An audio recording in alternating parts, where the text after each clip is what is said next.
Paano niya yan, Mr. Maravillas? Nagsanib puwersa na yata yung Bratinila at yung Lutang.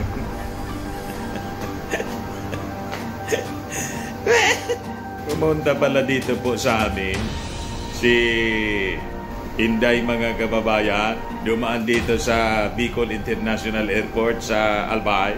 Tapos dumiretso sa Naga City. Nagipagtagpo kay Leni Robredo. Di ano niya, Mr. Maravillas, ang basa mo? Para niya, Mr. Maravillas, desperado na si Inday. Kasi nagpapagang mga balita at pagtalakay sa mga isyu ng lipunan. Bulsa! Opinyon, banat at paglalantad sa katotohanan. Bulsa! What you see is what you get. You decide.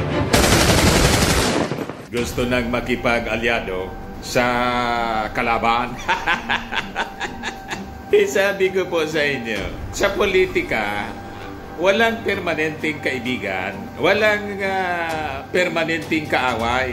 Di ba yun ang old saying po? In politics, there is no permanent friends and permanent enemies. Only permanent interest. Yung dating kaibigan, inaaway. Naging kaaway yung kaibigan. Tapos yung kaaway, kaibigan na. Depende sa sitwasyon. Pero ano niyan tingin mo, Mr. Maravillas? Halimbawa, magsanib puwersa ang mga kakamping. Tapos si Inday, manalo kaya? Simple matiks-matiks, mga kababayan. Talo pa rin. Bakit po talo? Yung boto po ni Leni Robredo during the past election, 14 million. Kay Inday Sara po, 32 million. 32 million yung boto ni Inday kasi 31 million dyan, mga Marcos loyalist. Yung Marcos loyalist na 31 million, nag-withdraw na po ng support ng inaway-away ng mga Duterte at mismong si Inday, inaway na yung ating Pangulo. So, sa pag-withdraw ng 31 million na Marcos loyalist, kaya 31 million yung boto ng ating Pangulo at 32 million yung boto ni Inday. So, ang matitira sa kanya, more or less 1 million. Idagdag mo sa 14 million, mga kababayan ni Leni Robredo, kung bumoto, makuha ni Inday sa kanyang panliligaw kay Leni, yung 14 million. Halimbawa na makuha niya, halimbawa lang, which is impossible. So 14 million plus 1 million, 15 million lang.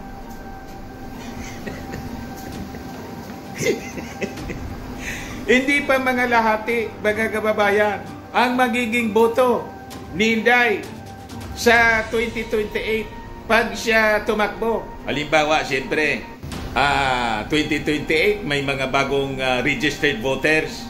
Dagdagan pa natin ng 5 million or 10 million, 25 million pa lang. Alangan man yung mga bagong magre-rehistrong botante po. Lahat yun, boboto kay Inday. Di ba? Siyempre, ang iba dyan, mga Marcos supporters, malamang ang iboboto kung sino yung endorse ng ating Pangulong Bongbong Marcos. Talo pa rin si Inday. Ikaw niya, Mr. Maravillas, kaya galit na galit sa iyo yung mga DDS. Galit sila kasi galit sila sa katotohanan. Nandun kasi sila sa kasinungalingan. Pero ibigay ko muna sa inyo yung kwento. Ito siya, mga kababayan, yung report ng Politico News. Desperado na. Sara Duterte meets with Leni Robredo in Naga. Ayan po, lumanding dito sa amin. Sabi diyan, Vice President Sara Duterte reportedly traveled to Naga City Friday, kahapon po, to meet with her predecessor Leni Robredo in an apparent bid to seek the latter's support amid the challenges facing the Dutertes. Politico learned that Duterte arrived at Bicol International Airport past 6 a.m. She then traveled by land to Naga City, Robredo's Belly Week. Piña Francia Festival kasi, mga kababayan. At by next month, filing na ng Certificate of Candidacy sa mga national positions for senator and local positions, midterm election po. Pero siyempre si Inday, mga kababayan, hindi man daw siya tatakbo kasi yung term niya as Vice President will expire sa 2028 pa po. So, possibly yung intention niya, nanliligaw na siya mga kababayan sa mga local officials. Wala na siyang mapuntang iba kasi lahat na nakuha ni yung full story ng balitang yan. Click subscribe muna dito sa ating YouTube channel and hit the notification bell para lagi po kayong updated sa mga kaganapan dito sa ating bansa. Like and share na rin po ninyo ang ating video. At huwag na rin po ninyo na skip yung ating mga commercial ads para tuloy-tuloy lang ang pag-unlad ng Bagong Pilipinas. Sa mga nagana po ng malinis and spacious fitness gym, pumunta lang po kayo sa aming Colossal Fitness Gym. We also offer Grab Car Rental with our brand new 2023 model ng Toyota Innova. We also accept booking for those who are planning to travel via PAL, Cebu Pacific, and other airline companies, local and international, and bills payment for Meralco Bills, Aleco Bills, PLDT, etc. Ang Colossal Fitness Gym is located at 3rd floor Security Bank Building, Lanco Business Park, Legazpi City, Albay. For inquiries, look for Gilon Maravillas, contact number 0966-802-0949. Yan po yung aming Innova. Lagi na pong matao sa amin.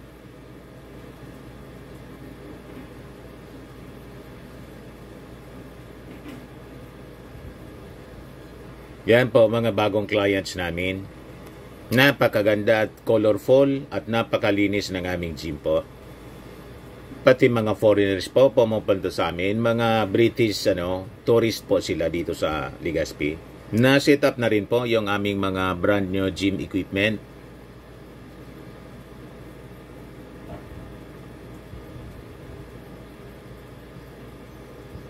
May treadmill na rin po kami.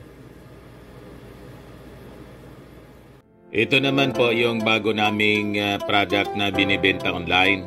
Eye Glow Serum, whitening po siya. Tingnan ninyo yung epekto sa aking anak na architect before and now. Yung mga inquiries po ninyo, dumiretso na lang kayo sa kanyang Facebook account, Riz Maravillas.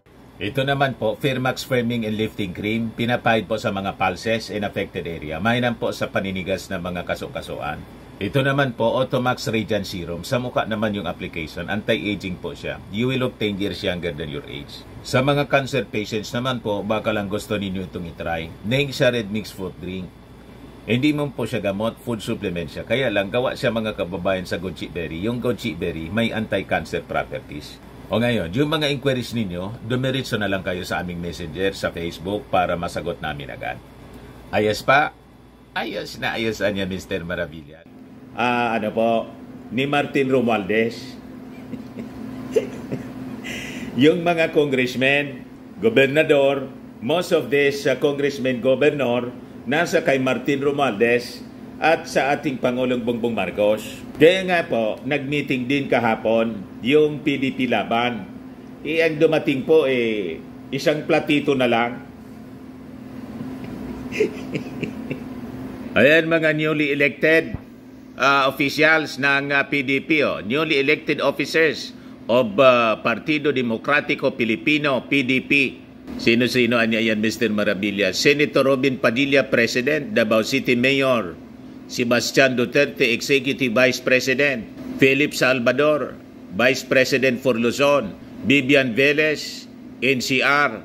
Cebu City Mayor Michael Rama, Visayas. Senator Ronaldo de la Rosa, Mindanao. Attorney Raul Lambino, Vice President for International Relations. So, isang platito na lang po sila. Ayan po, nagsisiksikan sila sa maliit na conference room. Si Trixie Angeles, the fallen angel. Ayan po sila, mga kababayan. Isang platito na lang. Kaya siguro, pumunta dito si Inday Sara para humanap ng mga possible alliances. Sabi ni Inday, hindi niya ugali na humingi ng tulong. Makita niya, Mr. Maravillas, of all people, si Leni Robredo yung pinili. Galit kasi si Leni kay President Bongbong Marcos. Yung slogan nila, never again. Never again to Marcos. Ganun na rin yung sabi ni Inday during yung interview sa kanya. During an interview, after na mag-attend siya nung congressional investigation sa maling paggamit ng kanyang budget. Yung just recently na ginawa sa Congress, na after magpalabas ng statement si Inday, umalis siya. Ayaw magsumpa na magsabi ng totoo at pawang katotohanan lamang. In-interview siya, di ba? Kung is it possible na mag-team up pa rin kayo with Marcos? Never again niya. So parehas na sila. Parehas na sila ni Lenny at yung mga kakampings, mga dilawan po. Kasi sabi ko sa inyo, ang mga Duterte po, hybrid. Yung tatay Marcos, yung nanay po, Cory. Dilawan po, hybrid dilawan. So bumabalik lang sila mga kababayan doon. Kaya kahit po si Leni Robredo, inaway-away, nilait-lait niyang kanyang tatay, nanliligaw ngayon si Inday. Ano pa man ang iisipin natin?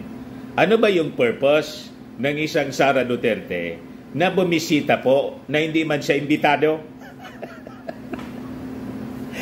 Yan mismo mga kababayan yung sabi dito sa balita. Yun ang statement ni Barry Gutierrez. Basahin ko po sa inyo yung balita muna.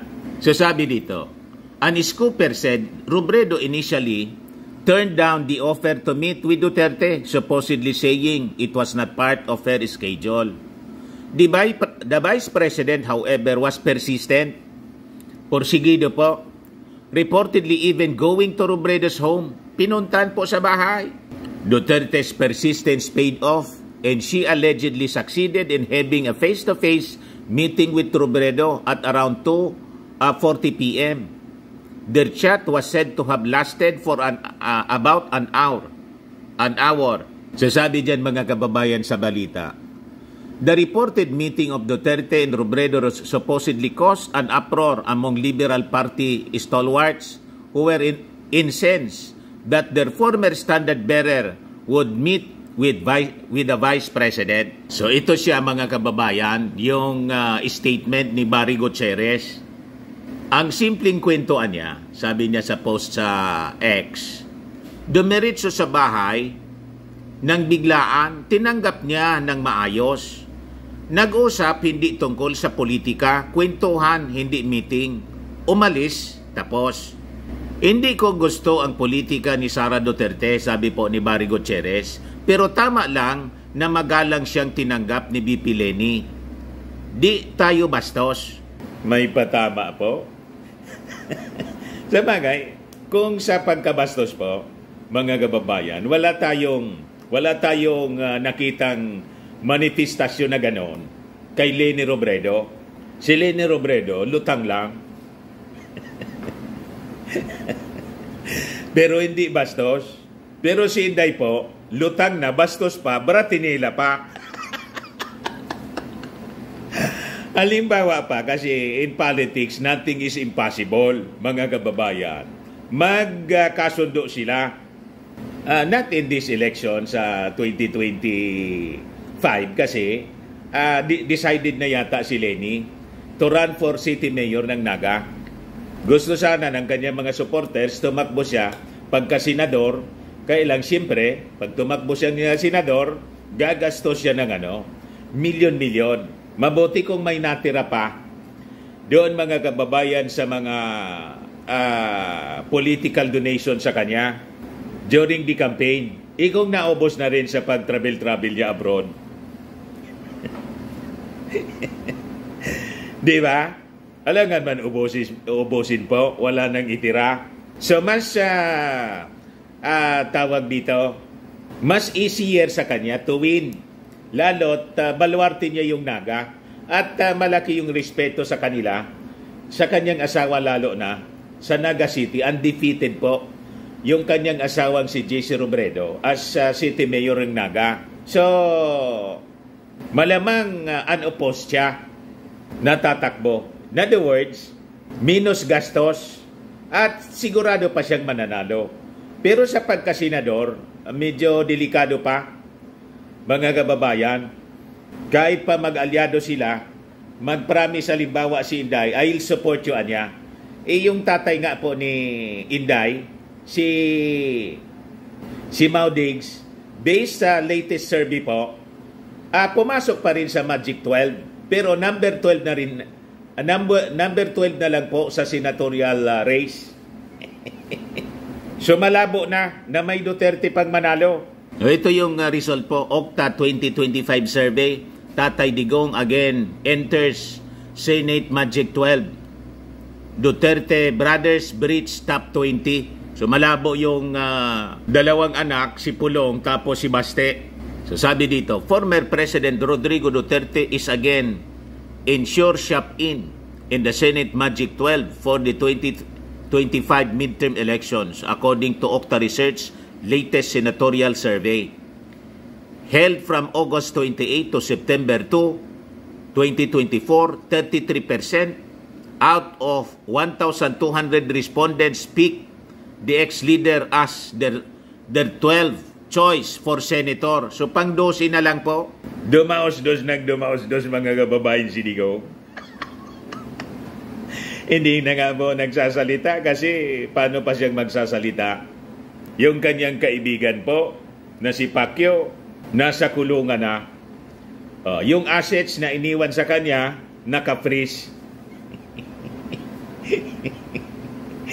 Kaya nga po, yung Kingdom of Jesus Christ po, nagpalabas ng statement na hindi na sila pwede na sumali pa sa mga nausog rally. Mamaya, basahin ko po sa inyo yung statement.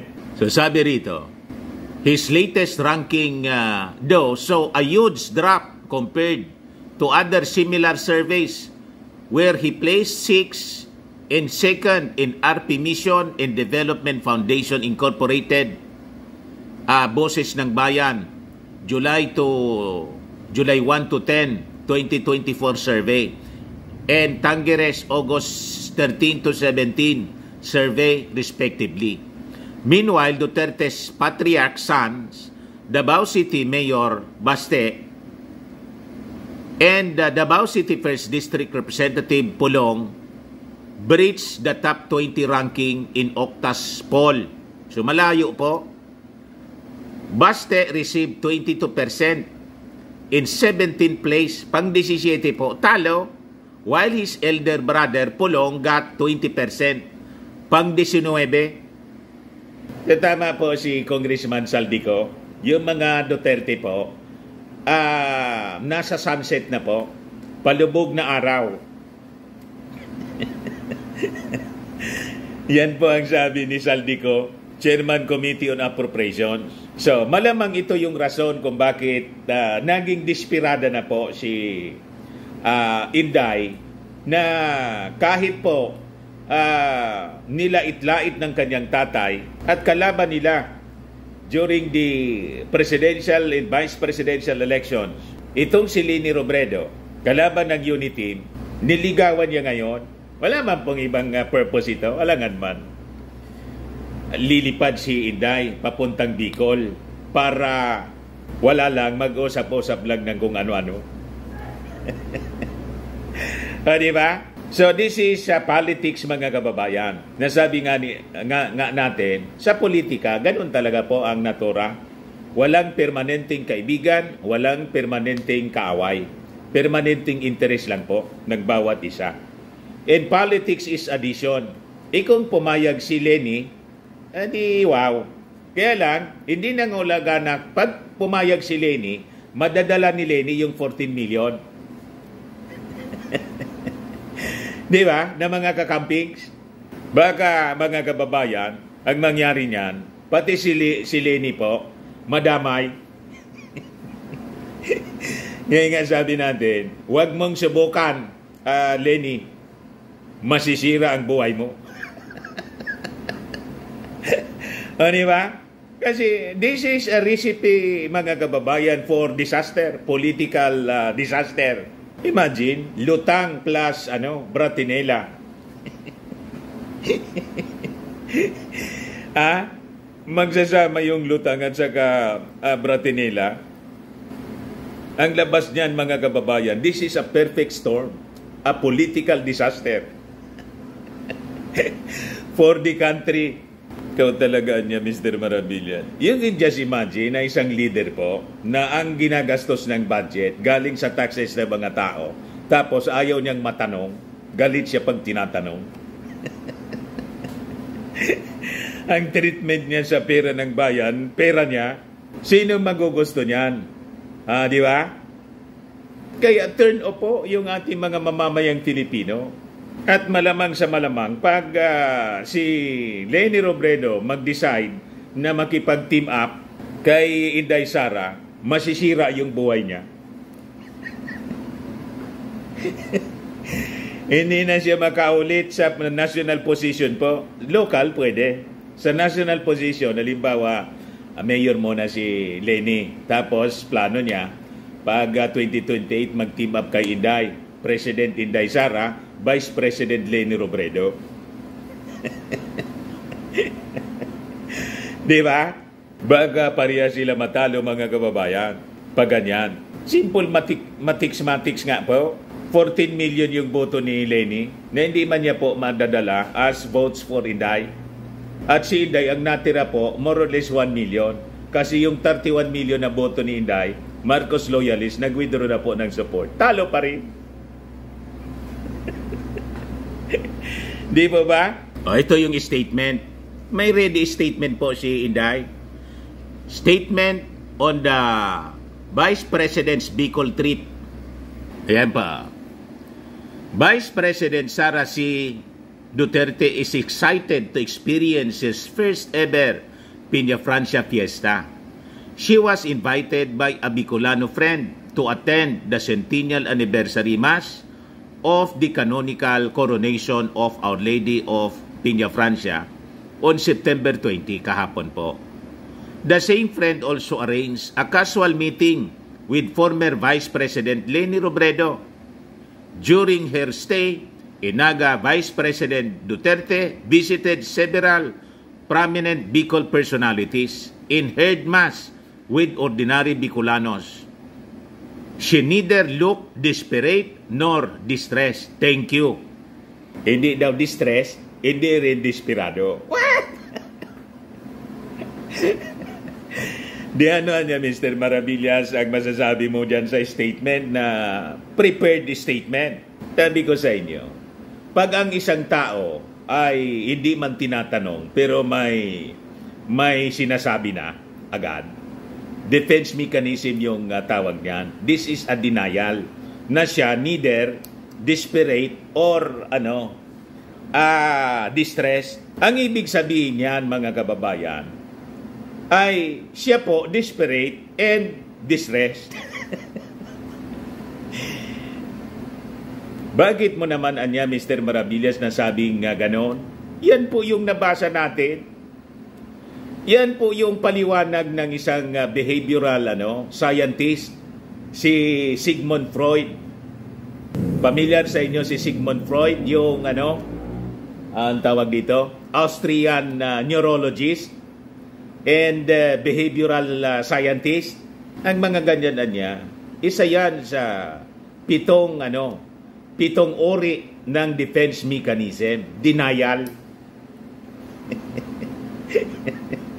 Nag-deny agad, hindi ka man tinatanong, nag-deny ka. Defensive siya. Ayan sabi ni Inday. Sabi sa statement ng Office of the Vice President, she is neither desperate nor distressed. Yan mismo ang ibig sabihin yan, mga kababayan. Siya ay desperate in distress. Kaya siya nag-deny. Na hindi man siya tinatanong, pero naging defensive siya. Para lang yung tinatanong siya kung paano ginastos yung yung 125 million in 11 days. Galit agad, defensive, deny. Ganun na ganun, mga kababayan, ang isang taong guilty. Galit agad. Dito naman po, hindi man tinatanong, nag-deny agad. Yan o. Denial is a defense mechanism in which an individual refuses to recognize or acknowledge objective facts or experiences. It is an unconscious process that serves to protect the person from discomfort or anxiety.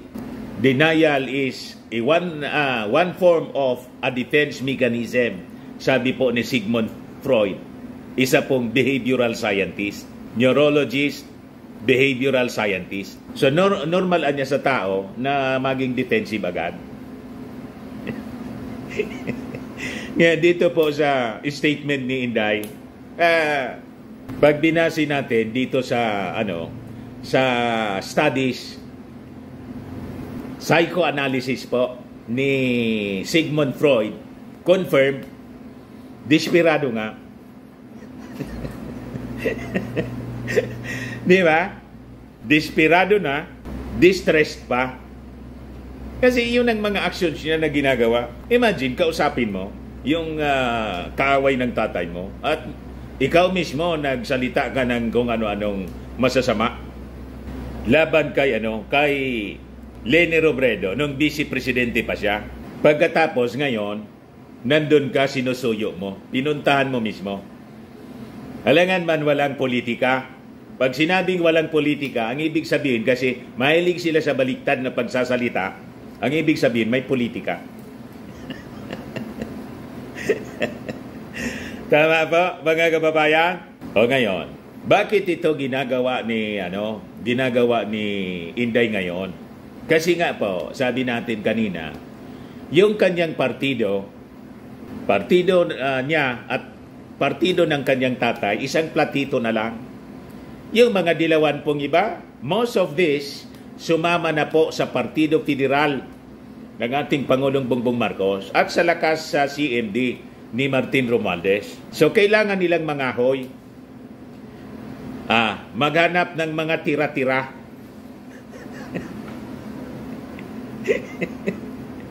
Di ba? For their political survival. Yan kung makakahoy pa sila.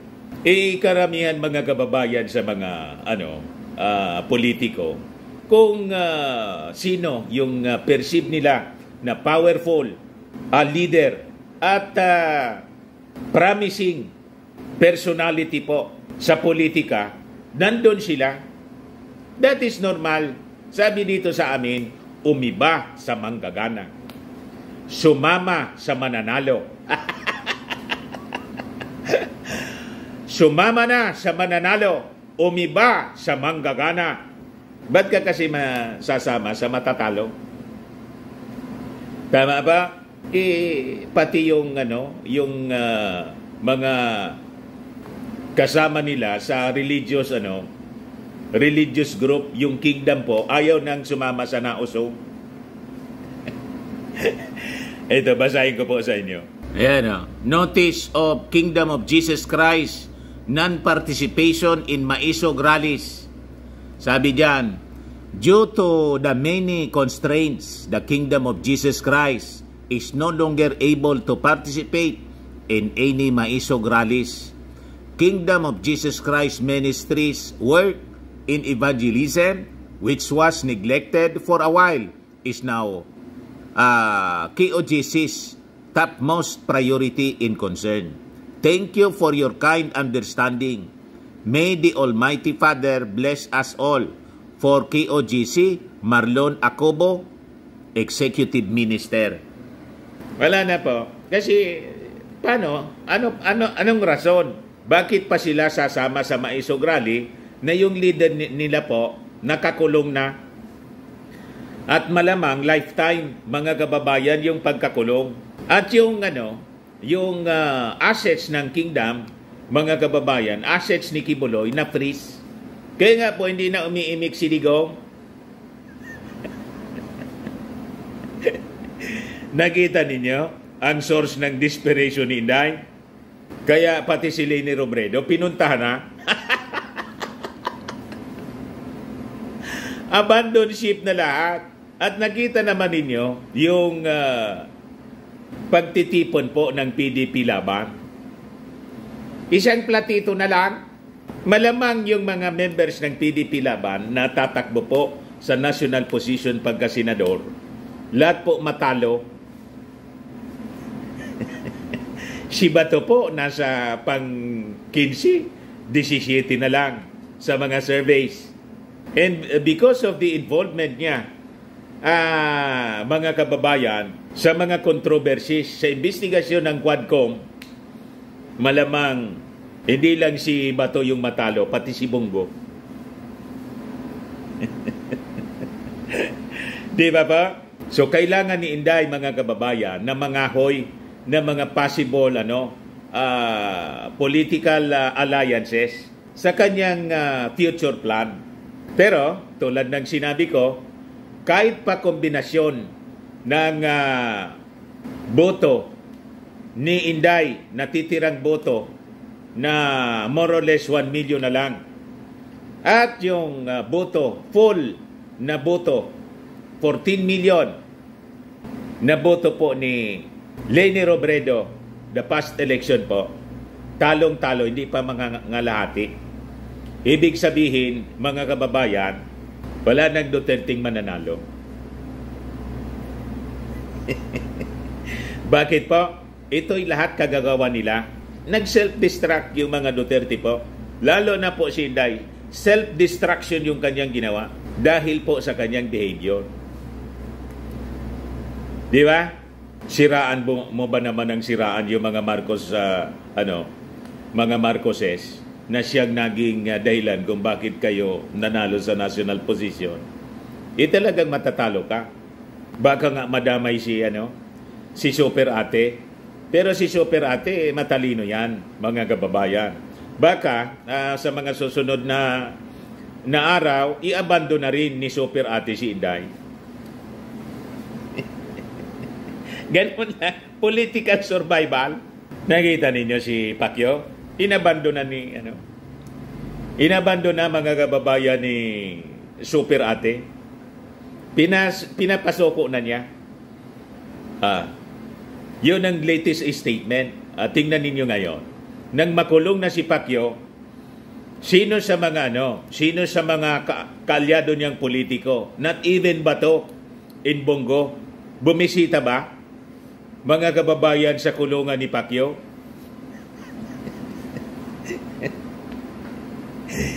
Wala man pong bumisita. Baka naman kasi Mr. Maravillas, bawal ang pagbisita. Wala man na sinabi na bawal ang pagbisita kay Pacquiao. Pero makita ninyo, walang bumisita kay Pacquiao. Ganyan ang buhay po sa mundo. Buti pa noon si Leila de Lima, nang makulong, maraming mga kaalyado niya yung bumisita. Mga local politicians, mga incumbent senators, congressmen, dating mga politiko, pati mga international leaders, mga senador ng Amerika, bumisita kay Leila de Lima. Pero si Pacquiao, nag-iisa na lang. Walang bumibisita sa kanya, mga kababayan. Kahit si Inday, tahimik na ngayon. Wala nang statement patungkol kay Pacquiao. Ang last niyang statement, mga kababayan, na si Pacquiao nasa langit na. Di napatunayan po na mga sinungaling sila lahat. Kaya pati yung kingdom of Jesus Christ, mga kababayan, hindi na makikisaw-saw sa nausok. Minalasan niya tayo, kakadikit sa mga